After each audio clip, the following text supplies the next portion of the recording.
અમરેલી કુકાવાવ વડિયા વિધાનસભા મતવિસ્તારમાં સરદાર વલ્લભભાઈ પટેલની 150મી જન્મજયંતિ નિમિત્તે રાષ્ટ્રીય એકતાના સંદેશ સાથે ભવ્ય યુનિટી માર્ચ પદયાત્રાનું આયોજન થયું હતું. રાજ્યમંત્રી કૌશિક વેકરિયાએ સરદાર સર્કલથી પદયાત્રાને પ્રસ્થાન કરાવ્યું હતું, જેમાં મહાનુભાવો, નાગરિકો અને વિદ્યાર્થીઓ મોટી સંખ્યામાં જોડાયા હતા. વેકરિયાએ જણાવ્યું કે સરદાર સાહેબે જૂનાગઢનું ભારત સંઘમાં જોડાણ કરીને અખંડ ભારતનું નિર્માણ કર્યું. શેડુભાર ખાતે વૃક્ષારોપણ સાથે પદયાત્રાનું સમાપન થયું હતું.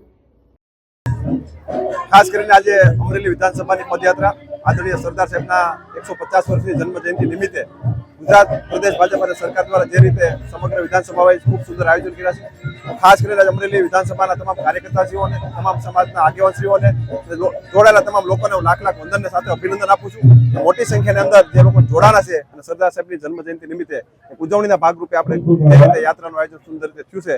અમરેલીથી લઈને શેડુબાર સુધી 12.5 કિલોમીટર ખૂબ મોટી યાત્રાની અંદર ખૂબ મોટા પ્રમાણમાં લોકો જોડાણા છે. સૌને મારી હૃદયપૂર્વકની શુભકામના પાઠવું છું.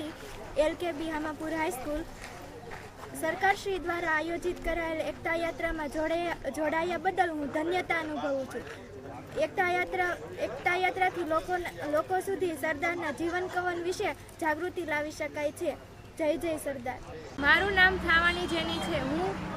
હું ધોરણ 10માં અભ્યાસ કરું છું અને હું હામાપુર એલકે બાબરિયા હાઈસ્કૂલ હામાપુરમાંથી આવું છું. સરદાર પટેલની જન્મજયંતિ નિમિત્તનું એકતા યાત્રાનું આયોજન કરવામાં આવેલ છે અને આ યાત્રામાં જોડાઈને હું ધન્ય છું. જય જય સરદાર. મારું નામ રેખાબેન માવતિયા.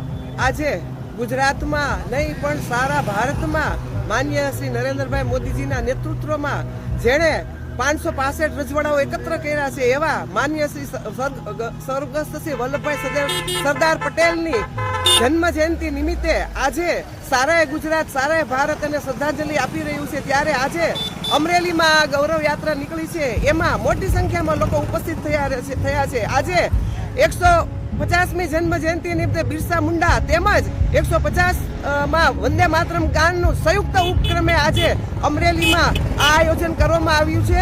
ભારતીય જનતા પાર્ટીના કાર્યકર્તાઓ, સર્વ સમાજ, સર્વ કાર્યકર્તાઓ, સર્વ આગેવાનો ઉપસ્થિત રહી અને શ્રદ્ધાંજલિ અર્પણ કરી રહ્યા છે. વંદે માતરમ, ભારત માતા કી જય.